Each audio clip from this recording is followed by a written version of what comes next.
Hello guys, this is Paul McWhorter with TopTechBoy.com, and we are here today with lesson number 1 in our incredible new tutorial series where you are going to learn robotics. I'm going to need you to pour yourself a nice big mug of iced coffee, and I'm going to need you to get ready to learn some cool new stuff. It's cool stuff and it is important stuff because, my friend, the world is changing. And the world that you're going to live in is not the world that I grew up in and not the world that I spent most of my life in. In my life, a person could kind of cruise through life by flipping burgers at a fast food restaurant or maybe being a cashier at a grocery store, but those days are gone because those jobs are going to be replaced by robots. Now, it's not just going to be those jobs, but I'm going to tell you that as we move forward in the future, most jobs are going to be able to be done better by robots than by humans. Right now, you're just competing against other people for a job. In the future, you're going to be fighting to hold on to your job because, my friend, the robots are coming, and most things that you can do, they're going to be able to do better than you. A little bit of my background for you guys that don't know me. I come from the high-tech world. At one point, I was in charge of one of the largest high-tech R&D operations in the country. I had a $100 million per year budget, and I had 500 of the smartest scientists and engineers that work for me. I also was an executive at a high-tech nanotechnology company that I started. And so let's just say that I've had a lot of experience managing people. And as a person who managed many hundreds of people, I can tell you quite honestly that if I was given the choice between hiring a robot and hiring a person, 9 times out of 10, I'll hire the robot. Why?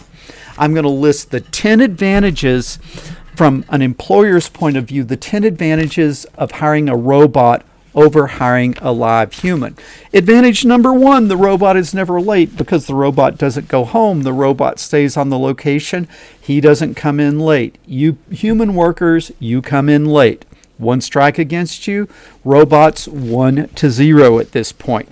Second thing is, robots don't need to take breaks. You're humans, you have to run down the hall to the bathroom, you have to take care of other things. The robot works continuously. Human beings need breaks. Third advantage that a robot has over a human worker is the robot never complains. You humans, you complain, and you complain a lot. As I managed people, it seemed like I spent about half my time dealing with employee complaints. I don't like my office mate. He doesn't smell good. Hey, somebody burned popcorn in the microwave. Could you do something about it? Hey, this guy has a window in his office. How come I don't have a window in my office? I don't like the color of the carpet. It's too hot in this building. It's too cold in this building. Complain, complain, complain. All you human workers do is complain. The robot does not complain. Now, I'm just being a little bit provocative here. I'm not trying to be insensitive to human needs, but I'm just saying that as an executive, as a leader, it just comes down to the bottom line. Had I rather have someone do a job that complains, or I'd rather have someone do a job that doesn't complain? Nice to have a robot. Robots don't complain. Okay, advantage number 4. The robot never steals. Humans steal from you. You say, well, I don't steal. How about that little 128 gig SD card that you just happened to forget and leave in your pocket on the way home, and then when you got home, you forgot and left that 128 gigabyte SD card at home, and it ended up in your phone or your computer or something else. Yes, it's called pilfering, and humans pilfer and computers don't. Advantage number 5 of the robot over the human employee: the robot doesn't call in sick. You're human, you get sick sometimes. Sometimes you're really not sick, but you just kind of like don't feel like coming to work, or maybe you have something that comes up with a family member. For whatever reason, you call in at the worst possible time and let me know that you're not coming to work that day. The robot does not call in sick. Advantage number 6, the robot does not surf the web at work. You human employees, you surf the web. And some of the stuff you look at, my goodness, don't look at that stuff at work, don't look at that stuff at home. Maybe it's not really bad stuff. Maybe you just decide that you will stick it to the man and spend an hour at work looking at silly cat videos or Pinterest recipes or whatever. Whatever it is, you spend a lot of time at work surfing the web, and the robot doesn't. Okay. Number 7. Advantage of the robot over the human employee. The robot does not make excuses. Humans make excuses. I did not get that report done because of blah, blah, blah, blah. And really, as a manager or as an executive, I don't care why it wasn't done. The only thing that matters to me is that it wasn't done. That if I had a deadline today to turn in a proposal for a grant or for some sort of program with another company, and if that application is not in on time, we don't get the contract. Doesn't matter how good your excuse is. So humans are really good at making excuses. Robots don't make excuses. They just get the job done. Advantage number 8 of a robot over a human employee is robots don't come to work drunk or high, okay? And sometimes you human workers, you kind of have a drinking problem or you have a little bit of a problem and you come into work without your full mental capacities. Advantage number 9 of the robot. Look at that. Robots tend to work faster, tend to work more consistently than humans.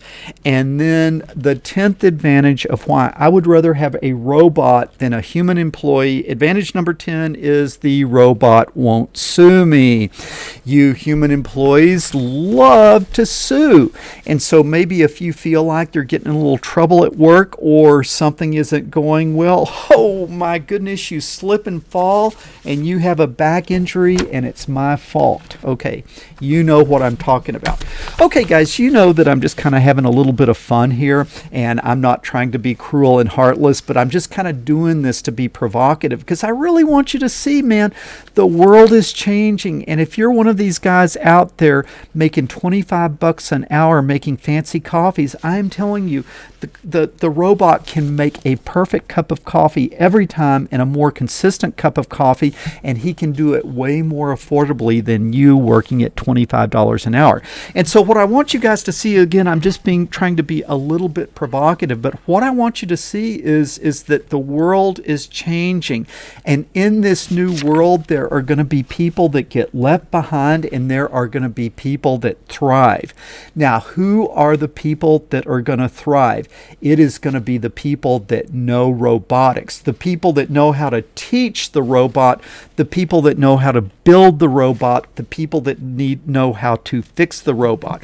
Because if you look at this list that I just gave, you might say, well, what hope is there? How is a human being ever going to get a job? Well, the human beings that are going to get jobs are the guys that know how to fix these things, program these things, build these things. And so I say this by way of introduction, that if you're a young person, one of the most important things that you need to know is robotics. And what's the good news? I am going to teach that to you. So that's what this new series of lessons is going to be about. It is going to be about beginning to learn robotics. Now, by way of what do you need to know?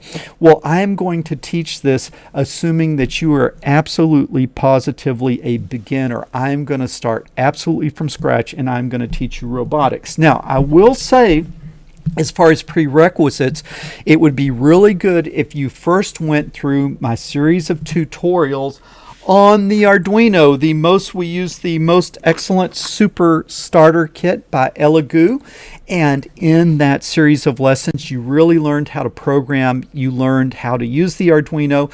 You learned how to use the Arduino to control motors and servos and various sensors.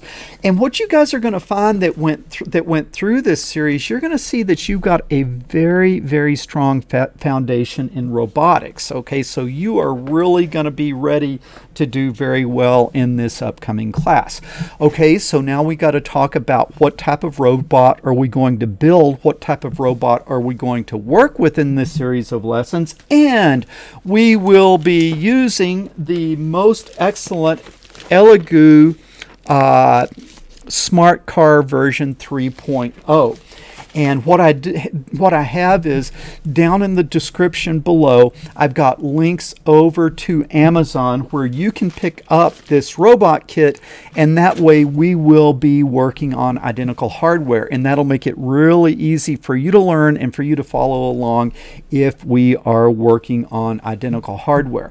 So really, kind of with robotics, there's sort of going to be two different paths. One path is this series of lessons where we will be working on the Elegoo Smart Car, and the other series of lessons we will be working on the JetBot artificial intelligent robot. Now this will be a much more advanced series of lessons, and this is really designed for the people that have gone through my artificial intelligence class on this same channel, learning artificial intelligence on the Jetson Nano. You will be taking the Nano and you will be building an artificially intelligent robotic system, but that is a different series of lessons. This series of lessons is about the Elegoo Smart Car, and I will tell you that I have already built one of these things, which I will show you here, and I will get out of your way, and you can see that I have already put it together. And the really cool thing is, you guys that have been through the Arduino lessons, a lot of this stuff you're already going to recognize because you learned how to do a lot of the individual pieces in that original set of lessons. Like, for example, you guys from the Arduino series, what do you see here? You see the ultrasonic sensor, right? We did 5 or 6 lessons on the ultrasonic sensor, but it was just the sensor and the Arduino working together, not part of a bigger system. But as part of a bigger system, what can this do? This can see if something is in front of the robot, and he can take evasive maneuvers in case he gets blocked in. So that stuff that you learned in the Arduino series of tutorials, you're now going to apply here as part of a larger system. Also, right here, you can see that we have an Arduino. On top of the Arduino, we have a shield, and that shield just kind of helps route the different GPIO pins to different electronic components on this, so don't be intimidated by the shield. We also have a Bluetooth module, so we will be able to control this robot with Bluetooth. If we look over here, what you can see is we have an IR sensor, and you remember how we learned how to use the IR remote in those Arduino tutorials, where we can send signals through the IR remote and our little smart car will start doing cool things. You already learned how to use the remote. You can see that we have DC motors. In that earlier series of lessons, you learned to control DC motors through the most excellent L298N power module to control the motors. And so you can see that a lot of this stuff here is stuff that you already learned, but what we're going to be doing is we're going to be putting it all together to make this robot do some neat and cool stuff. Now what you can see is, let's see, this lesson is just an introduction. In lesson number 2, what I'm going to actually do is take you through the build of this thing. Okay, so I'll take you through the build of this thing. And what you can see is I've got a really nice overhead camera.